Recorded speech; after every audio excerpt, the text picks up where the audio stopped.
been really windy. Windy day. If he turned up the volume a little bit, you could hear the wind whistling. Must be howling out there today.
So we ask that you hold your questions until the end.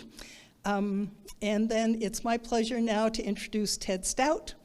Ted served as a park ranger from 1988 to 2020 at 7 different national parks. He spent the last 17 years of his career as Chief of Interpretation and Education at Craters of the Moon National Monument and Preserve. In 2022, his pictorial guide to the 100-year history of the National Monument, which is part of the Images of America series, was published. Ta-da! And Sarah from Iconoclast is back there with some copies, which I'm sure you're going to rush to buy them after this presentation. It's really a wonderful book. So, Free autographs. yeah, free autographs. And he gave a talk on this book for us. So that's one of our archive archive videos on our website. So without further ado, please welcome Ted Stout.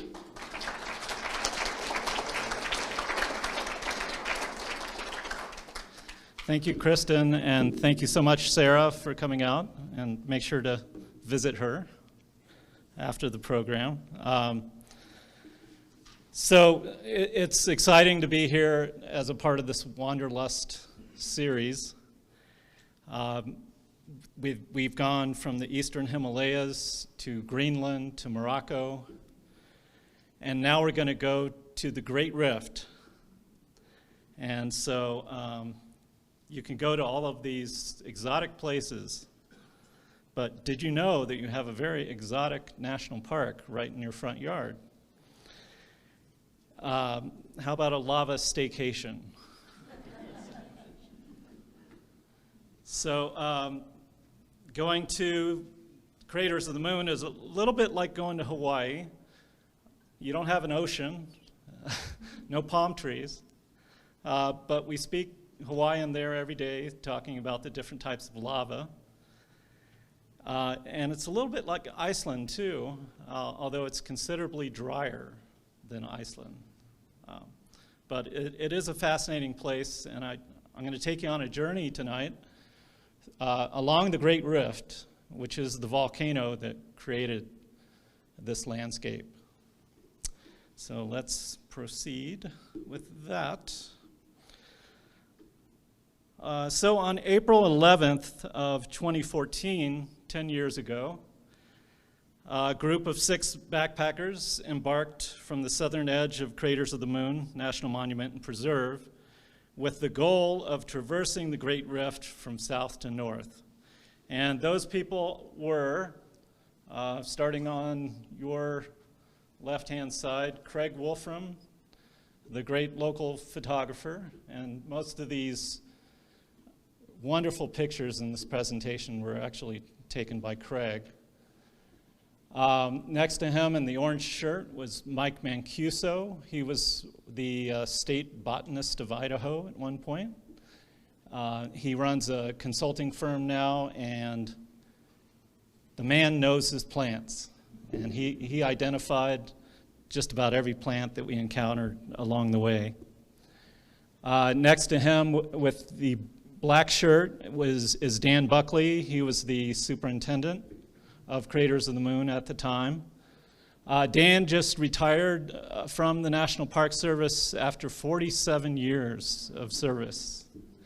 And guess what? He's coming out here to hike the rift again. So I'll tell you more about that in just a bit. The hairy guy in the middle, that's me. Next to that, we have Allie Konkowski. She was an intern at the park that year. She became the first woman to ever hike the Great Rift. First and only, as far as I know. And next to Allie is Brian Bean. And a lot of you probably know Brian. He did the trip with us in 2014, and guess what? He's coming back to do it again as well. So we're going to take it on at the end of the month to celebrate the centennial of Craters of the Moon. So that was our goal, was to hike across the Great Rift, but we had 3 things that we specifically wanted to do. We wanted to complete the trek that Robert Limbert had completed back in 1920, following generally the same route that he followed, but we wanted to try to do it safely, of course, no medevac. We also wanted to explore and document lava features, plant and animal life, and cultural resources. And we also wanted to make sure that people knew that Craters of the Moon was actually the very first National Park Service site with designated wilderness. And we wanted to promote the wilderness aspects of Craters of the Moon. So during the next 7 days, we basically followed that red line. And the best way to see the rift is by satellite. And this is a satellite photograph of Craters of the Moon National Monument and Preserve. Basically, the monument and preserve basically just outlines the young lavas all the way around and all the way back up again. And like I said, it's about 60, 70 miles from the southern tip up to the northern edge of that great lava field. There's actually 3 lava fields. There's, of course, the Craters of the Moon lava field, which is the large one here. There's the Wapai flow down here. The Wapai flow is a single volcano. It's a shield volcano, if you're familiar with that term. Just like the Hawaiian Islands are massive shield volcanoes. On the Snake River Plain, we have much smaller shield volcanoes, but it all came from one single source, and that volcano probably formed itself within a matter of months, back about 2,000 years ago. And then there's one much, much smaller field. You can barely see it right here, and this is called King's Bowl. And we're going to be walking all through all 3 of them. So the Great Rift itself, like I said, is the volcano that is responsible for all of that lava. And it was created by extensional forces that are trying to rip the North American plate apart across the Snake River Plain. And as those forces pulled the Earth apart, it created an avenue for magma to go up through those cracks in the ground and erupt on the surface. Once on the surface, we call it lava. This is what it looks like a little closer up. And the great thing about the Great Rift is it provides kind of a linear feature to follow through an otherwise very chaotic landscape. So if you want to cross Craters of the Moon, there's only one way to do it, and that's to follow the rift. Because it's such a wild and crazy place, you might have the feeling when you're out there that nobody's ever been out there before. But there was evidence that others had been there before, especially the Shoshone-Bannock people who also traveled that route in the past. And more recent travelers like this fellow here, Two-Gun Bob Limbert. How many people have heard about Two-Gun Bob? Yeah, okay. He's kind of the patriarch and founder of Craters of the Moon. And he decided in 1920 to hike across the Great Rift. And he somehow got his buddy to join him. His name was Walter Cole. No report on what the friendship did after this journey. He also brought his dog with him. This you can see the dog there. That's Teddy right there. And Teddy was an Airedale Terrier. And he was basically on a bear hunt. He had heard tales of grizzly bears out in the lava fields. And Airedale Terriers are evidently great bear dogs. So he brought his dog with him. It was a mistake. Both Walter Cole and the dog ripped up their feet and paws respectively. And they had to spend a few days convalescing in one of the cones. Here's Teddy wrapped up in a blanket. Here's Walter over here trying to cook up some food. And there's Limbert. So it actually took them 17 days to do the crossing. But it gave Robert Limbert all kinds of great stories that he wrote about and published widely. The most famous of those accounts occurred in this issue of National Geographic magazine in March of 1924. And there was an article there that was called Among the Craters of the Moon.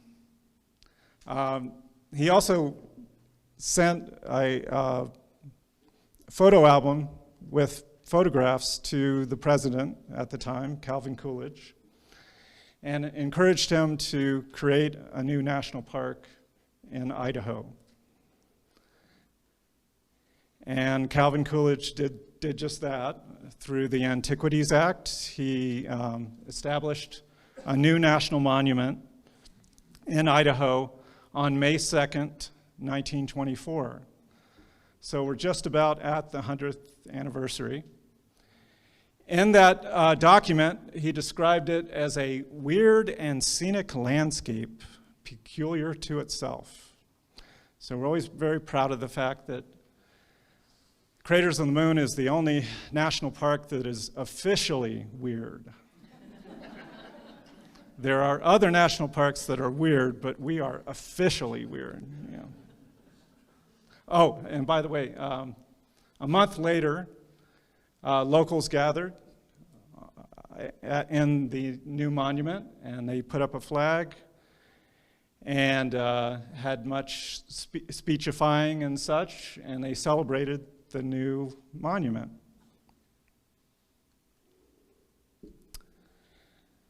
In 1964, Congress unanimously passed a new law called the Wilderness Act.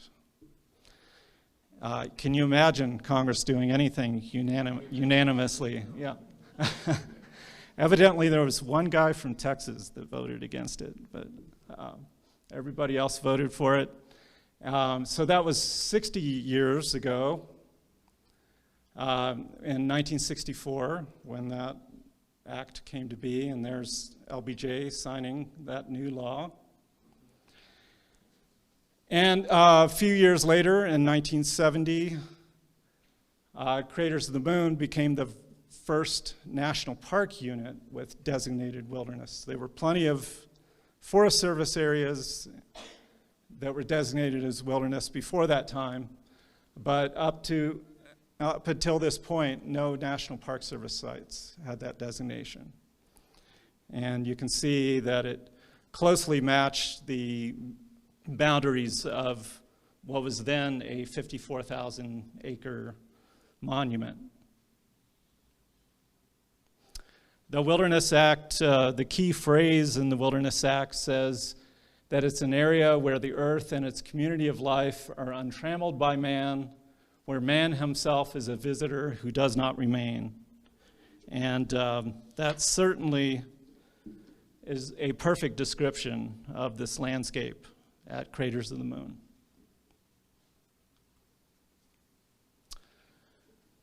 Something else happened in 2000. Bill Clinton, towards the end of his term, decided to expand the monument. So you can see the original boundary up here, that 54,000 acres. He expanded it to include all of the young lavas that I showed you in that satellite photograph. 13-fold increase in size. So today, Craters of the Moon National Monument and Preserve is 750,000 acres. So it's roughly about the size of the state of Rhode Island. And it's about the same size as the Sawtooth National Recreation Area, actually. So you can see again all of the original monument here. This is where most people go. That's where the loop drive is. But all of this down here was added to that. And different portions of the expanded monument were given jurisdiction by different agencies. So the Bureau of Land Management still manages the areas here in green, but the National Park Service is responsible for the monument and the preserve, which is all of the lava outside of the original monument. That included several different areas that were known as wilderness study areas. So they had been determined to have wilderness characteristics, and it's basically up to Congress whether or not they want to go ahead and designate those areas as official wilderness. But until then, we maintain them so that that can happen if and when Congress wants to act. So now we're going to start on our journey, and this is our first stop, way down south. And this was a good place to start because this is one of the places where people started at Craters of the Moon. This is an archaeological site. It's a series of caves, and in 1985, researchers found processed bison bones and tools and all kinds of implements in this cave that are now stored at Idaho State University. We stopped there briefly, and then we drove up the road a little bit further to this trailhead. And this is kind of a tease here because there is actually a little bit of a trail here. It goes for about 3 miles. But after that, you are completely and utterly on your own. So this is out in the middle of nowhere. You can see the sign is kind of falling down there. But many, many years ago, the locals had pushed a road across the lava so they could get to a grove of juniper trees. Especially back during the Great Depression, they were so desperate for anything that they would drive their jalopies out across the lava, and they would cut down these juniper trees and bring the wood back. So it goes out to this place that's known as the Wood Road Kipuka. And you're going to hear that term several times. A kipuka is basically an island of vegetation. It's actually just older lava that's surrounded by younger lava, so it's generally more vegetated than the surrounding lava. So it's sort of an island. So once we followed that sweet little trail, like I said, we were on our own after that. And you can see Brian and Mike there leading the way along one of the big cracks. We were going across wave after wave of lava at that point. And although we had planned to spend the night at one of these lovely kipukas, which are generally more vegetated and much more pleasant to set up a tent in, instead we only made it this far, and we just pooped out and set up our tents right on the lava. So you can see how far we made it on that first day. You can see here's the wood road going across like that, and then this pink line up to here.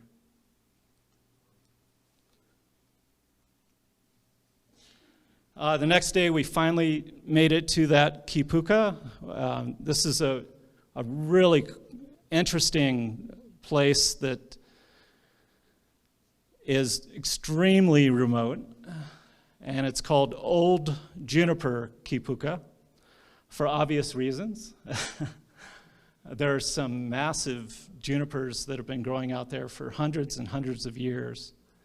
And you can see Brian and Dan, they're trying to reach each other's hands around that thing, but they can't quite do it because it's so large. I believe Tom's been out there before, right? Yeah. This is a view of that kipuka here. You can see that there's kind of an older vent, and you can see that grove of trees. Oops, you can see that grove of trees right over here that have been growing there unhindered for hundreds and hundreds of years. We continued on from there to the vent for the Wapai volcano. You can see the rift cutting through, see that linear feature. That's where all of the lava came from 2,000 years ago to create that massive shield volcano. So there are thousands of shield volcanoes across the Snake River Plain. This just happens to be the most recently erupted one right here. It's only about 2,000 years old. All that lava created some beautiful caves as well, and we popped into a few of those and checked those out. Some amazing formations inside of those.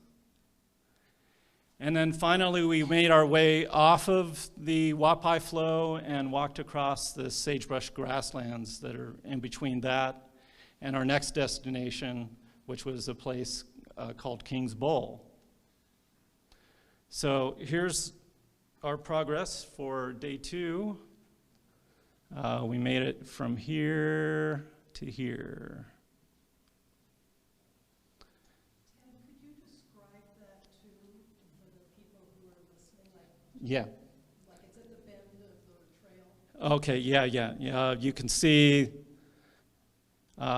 from about midway on the Wapai flow up to this point here where it makes a sharp bend. And this is King's Bowl right here. This is a place where lava came in contact with groundwater also about 2,000 years ago. 2,000 years ago, it was a very active time geologically and volcanically on the Snake River Plain. And there was a massive explosion of lava and steam that created this giant chasm. Down inside of the rift, there's ice and snow. There's actually massive ice columns that go down and down and down into the rift. There used to be a commercial cave here that was called Crystal Ice Cave. Has anybody been to Crystal Ice Cave here before? Yeah. People would drive way out into the desert, and they would climb down into the cave, and then they could see. Oh, whose phone is that? They could see these massive columns of ice. But anyway, we went down there to retrieve some snow to replenish our water supply. And we had a cameraman here from Outdoor Idaho that came out and met us at this location and did some filming and interviewing for a special episode they did about wilderness.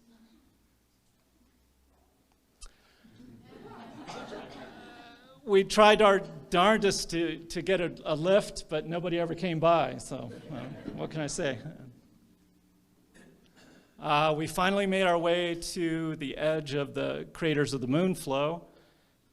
There was a dried up spring in that area, and there was an old cabin built out of the native rock there,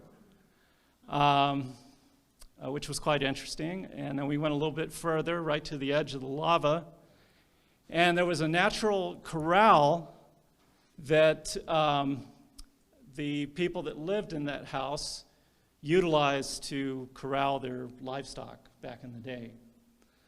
There were old barrel staves there that I assume they used to cart the water in there for the livestock, because there's no water in that area. So we spent the night right on the edge of the lava. And you can once again see the progress that we made from here to right to the edge here. Yeah.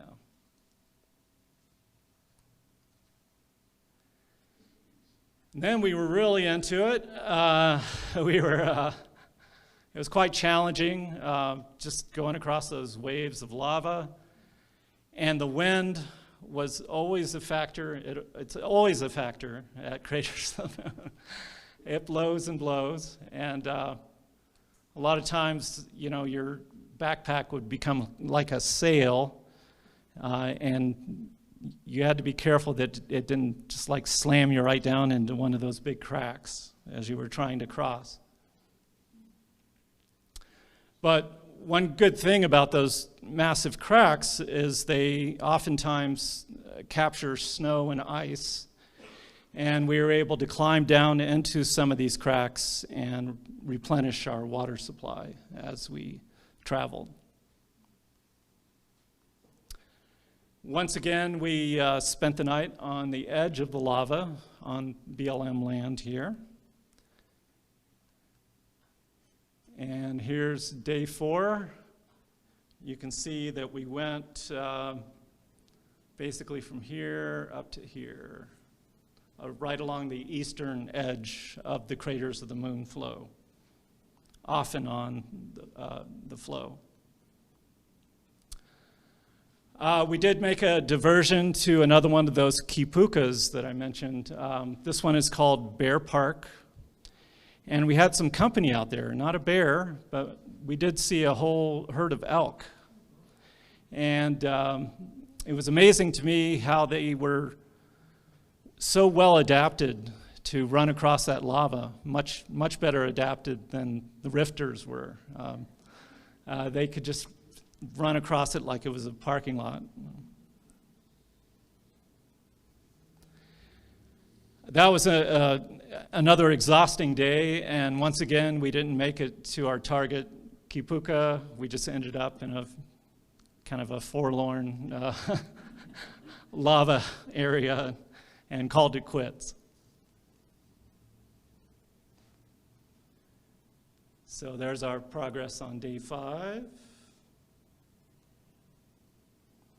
We could see the Pioneer Mountains to the north, so we knew we were at least heading in the right direction. This is a small cone that we traveled to called Coyote Butte. Here's Allie showing her best going with the flow technique. She was very light on her feet. And we made our way to a really interesting place that's called Blacktail Butte. And it's extremely remote, but it's a really interesting spot. It's an elongated cinder cone, so you have some shelter from the wind there. And you can see where we set up our tents and sleeping pads and such. We had a very comfortable spot there to camp in and to hang out in. There was evidence that others had been there before and had set up a nice little camping spot for us. We know Limbert was there anyway. In fact, he led at least 4 major expeditions into the lava, including the first one that I mentioned in 1920. His last expedition that he led was in 1926, and he led a group of 10 men and 5 women who were recruited from Northwestern outdoors clubs, mountaineering clubs. And so they were hardy folks.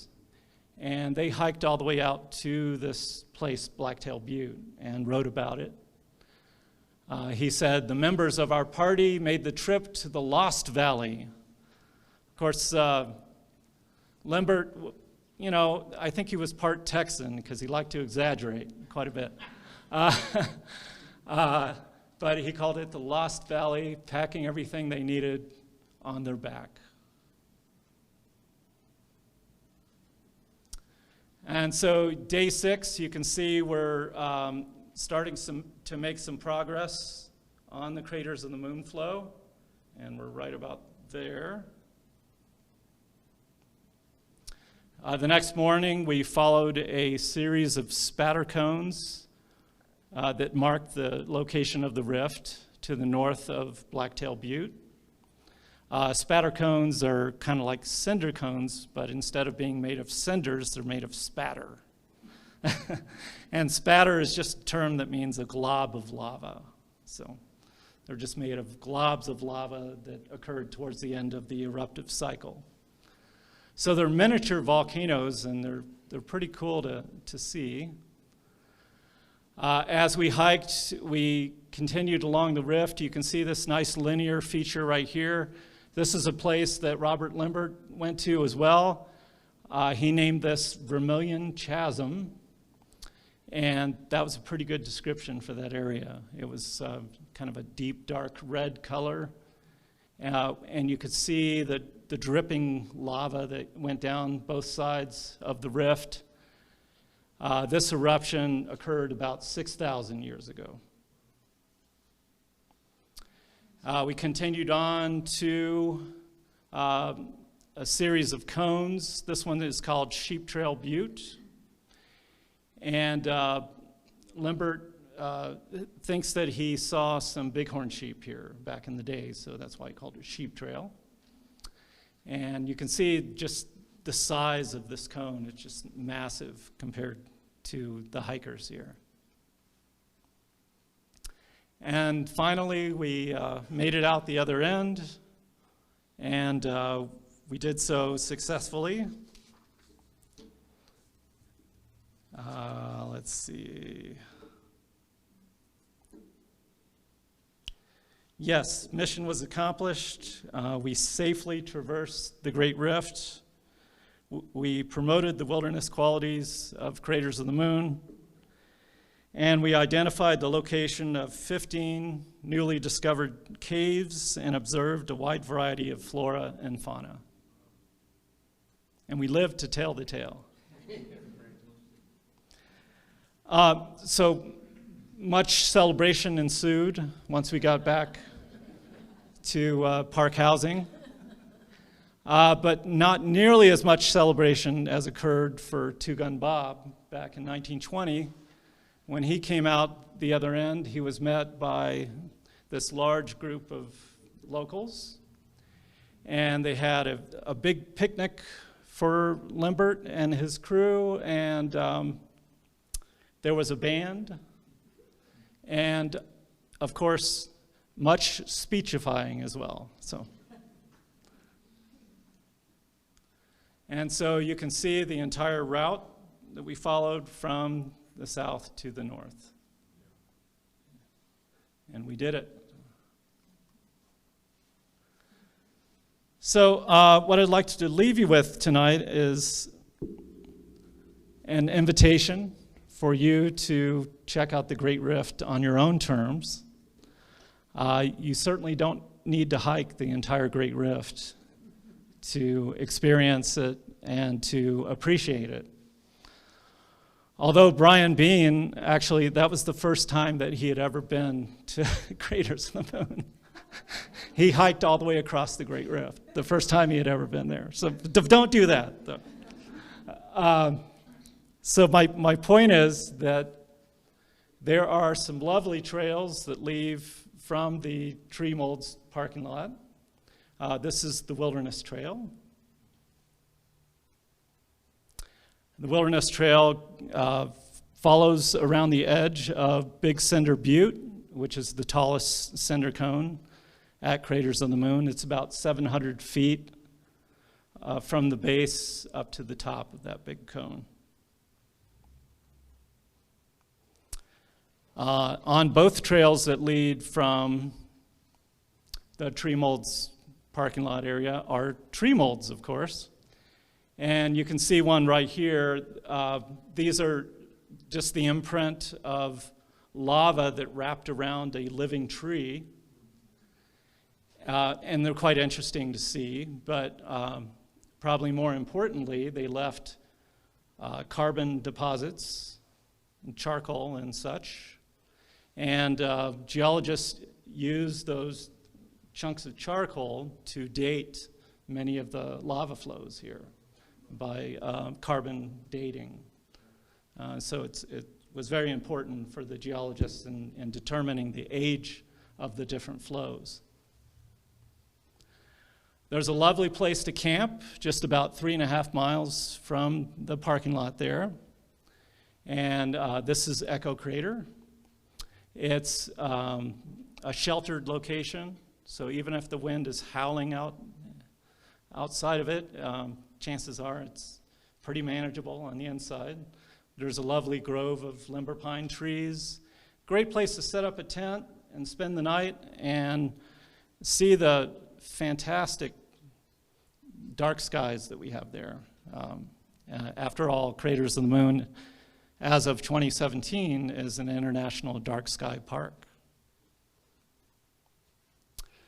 Make sure to bring plenty of water, but if you can find the water holes, there are a couple of water holes near that location that are probably the most reliable water holes in the entire monument and preserve. Extremely difficult to find. But if you find them and you climb down into them, you might be able to replenish some of your water. The end of the Wilderness Trail ends up on this cone here. It's called Sentinel Butte. The great view from there of the rift going north and the Pioneer Mountains off in the distance.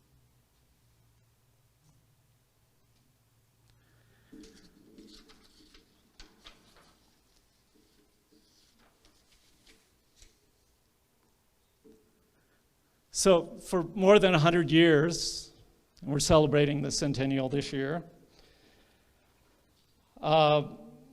people have explored this weird and scenic landscape.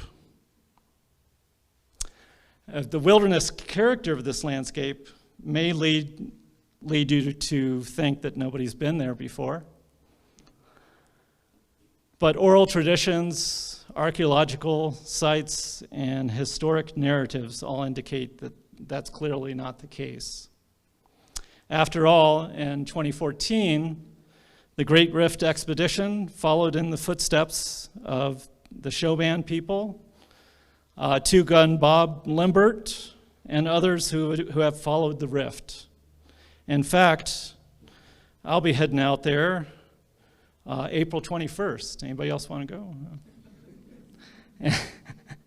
And we plan on doing it again. So,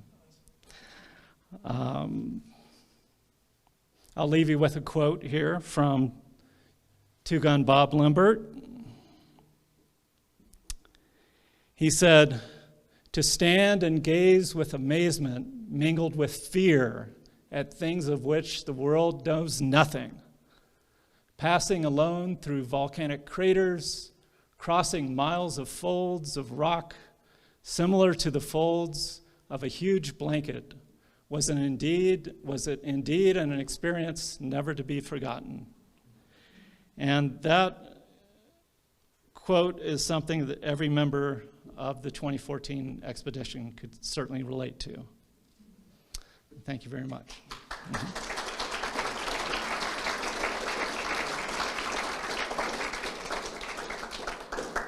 Oh, and don't forget Sarah back here.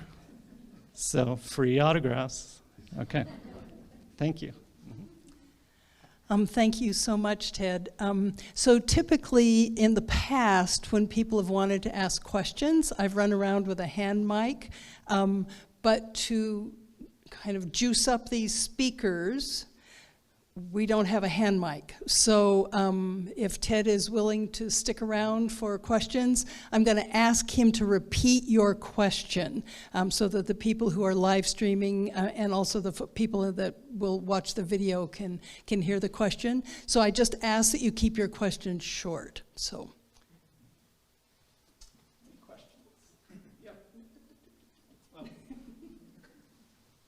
Okay, Tom? Yeah. Do you think because you did it last time, it's going to be much quicker this next time? Did you learn the route? I did change the route a little bit. We're actually sticking to the rift a little bit more. So that's my mantra: follow the rift. And when you get off of the rift, that's when you get in trouble. So yeah, there's a funny story. At one point, we separated into two groups because part of the group was pretty worn out. And I said, oh, no problem, I'll take these guys on the shortcut. We'll stick to the BLM roads and we'll get over to Kings Bowl, probably long before the other group.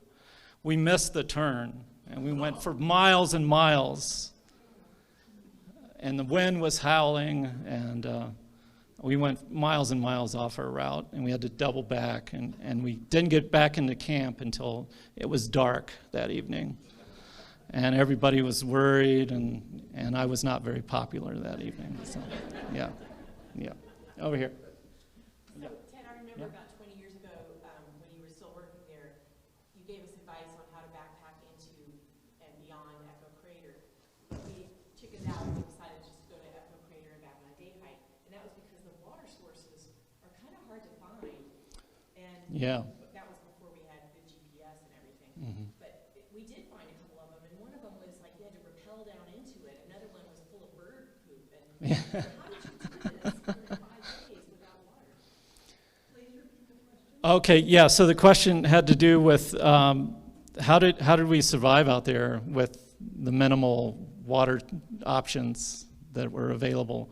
And the answer is we did actually cache a little bit of water. We actually put 3 water caches out there. We only used one. It was an especially dry winter, so that's the reason why we put the water caches out there. But mostly what we did was, just like I showed on the photograph, we climbed down into those cracks and we melted the snow. At that Blacktail Butte area, there's also a cave that is a pretty guaranteed water hole. And so we had plenty of water at that location as well. And what we mostly did was we took the snow and just, got the stove going and boiled it up, and then we distributed the water like that. Yeah. Mm-hmm. Yeah. Go ahead, Flo. I read an account that Sacagawea's son, Baptiste Charbonneau, led a group across here. Was that anywhere near your route that you took? Yeah, so say the question that Frank was asking is about Jean-Baptiste Charbonneau, who was Sacagawea's son, who was with the Lewis and Clark expedition. So he was the infant that she was carrying with Lewis and Clark during the expedition. So years later, he took up with a fur trapping brigade and traveled all over this area. And I think they were trying to take a shortcut across the Snake River Plain, and he got separated from the group, and he wandered around for 11 days. And somehow, and I don't know exactly where he went, but somehow he ended up back at the Portneuf River, where he reunited with his fur trapping brigade and lived to tell the tale. Yeah. Yeah, Flo. Mm-hmm. Yeah, when I was at the Juniper Kapuka, I ran across one of the biggest rattlesnakes I have ever seen. Yeah. And it was Yeah. huge. It was all caught up. Did you have any problem with snakes? We did not, and it's. Okay. So the question was, so Florence was talking about how when she went out to this particular location, she saw a very large rattlesnake out there, and I think Tom actually showed me some photographs of that. It was very impressive. Yeah. But It's actually pretty unusual to see rattlesnakes at craters. They don't seem to like the lava too much. I don't know if it scratches their bellies or what, but mostly when you see them, they're in more vegetated areas, like a kipuka, and not on the more barren lava flows. You rarely ever see rattlesnakes out there. Yeah. Any other questions? Yeah. Mm-hmm. Is the Great Rift considered a tectonic hot spot, similar to, you mentioned the Hawaiian Islands, of course, sit on hot spots? Yeah, okay. So Frank was asking a question about the Great Rift and whether or not it was a hot spot. So where Craters of the Moon is now was Yellowstone about 8 million years ago. But the hot spot stayed stationary and the North American plate moved over top of it. So now the hot spot is underneath Yellowstone. But that's ancient history. What is much more recent and what you mostly see when you're out there is the result of that rifting, which created multiple eruptions along the rift. And that's mostly what you're seeing. Those eruptions that occurred from the Yellowstone hotspot, on the other hand, though, they were so enormous that they actually swallowed entire mountain ranges that used to cross the Snake River Plain. And you wouldn't have wanted to be around to see that back in the day. But they were just on a scale that nobody living has ever seen, and we all hope that we never will. Yeah. Mm-hmm. Did you have to have any kind of special footwear? Because the lava is just so rugged. Yeah, so we had a question about footwear. And certainly, you know, after making that trip, pretty much you're done with your boots after that. In fact, Allie, who's right here, she donated her boots, and I think they're still in the museum. But they were so impressive because they were pretty much worn flat. And we used to pass them around as an interpretive prop, just show people what the lava will do to you. Yeah. All right. Yeah. So we carried massive amounts. We carried about 6 liters when we first started. Yeah, each. Yeah, and yeah, it's just a huge amount of. We just had water hanging off of us all over the place. Yeah. Mm-hmm. All right, one more. Mm-hmm. So that little tiny white line down at the bottom was the rift? There was a little tiny white line. I couldn't see where your pointer was pointing. You didn't go up into the big part of the lava? Okay, let's see. Can we go back?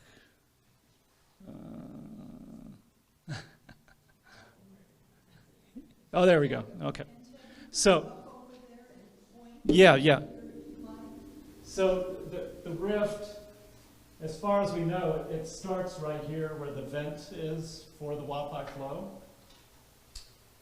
And it goes up in this direction. You can see this tiny little flow here, the King's Bowl. Oh, I can't see it, so it's just my eyes. Yeah, so it's so small relative to the other ones that you almost can't see it. Yeah. And then it just continues up in this direction, and we're basically following it the rest of the way up there. It's not a single crack, it's multiple cracks. And it makes a little bit of a curve for some reason. I've never understood exactly why, but they're all connected to one another. And like I showed in that one graphic, it's just because the ground beneath our feet on the Snake River Plain is is literally trying to rip itself apart. And how many days were you on this trip? 7 days, yes. Mm-hmm. Yep, one full week. Yeah. How many miles total? 60 miles, roughly 60 miles, yeah. Mm-hmm. And then one more question back here. I'm curious how you did your small-scale navigation, say on the order of half a mile to a mile.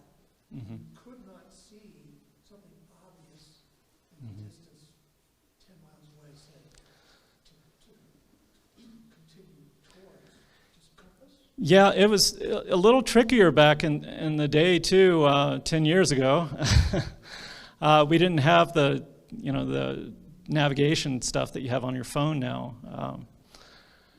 So we just pulled out the map from time to time, and we looked for the rift cracks, and we managed to stay on the route pretty well. There are places along the rift where the eruptions were so effusive that it just totally obliterated those cracks.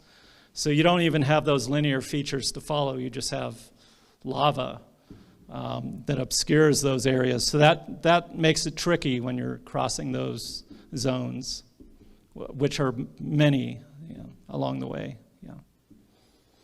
Could you pretty much see the pioneers from everywhere? You can, yes. So the question was, could you see the Pioneer Mountains? And yeah, it's just this platform that you're on, and it's slowly increasing in altitude as you continue north. But you can almost always see, except when you're behind one of those giant fins of lava, you can almost always see the mountains off in the distance. Yeah. Mm-hmm. Ted? Yeah. Two things. I'd like to see the map again. I think it's just before this, and its relationship to what I think was Magic Reservoir. But more to the point, what is the significance of any of the lava that's on the west side of Highway 75 relative to this area? Yeah, okay, so yeah, that's quite a bit farther to the west. So the question was regarding lava that you can see as you're driving down Highway 75 to Twin Falls. And there is also a very young lava flow there that occurred after the last ice age. And most of this occurred after the last ice age, and that's why it's relatively fresh and quite visible on satellite photographs like this. That flow along Highway 75 is also quite young. It's not quite as diverse as the flows here from the Great Rift. It's all part of one big unit, but it's also quite young as well, and has a lot of the same kind of features that you would see at craters.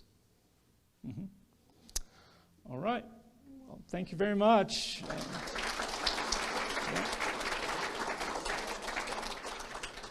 Thanks, everybody, and don't forget that Sarah's back there with some of those Images of America books. Thanks so much for coming.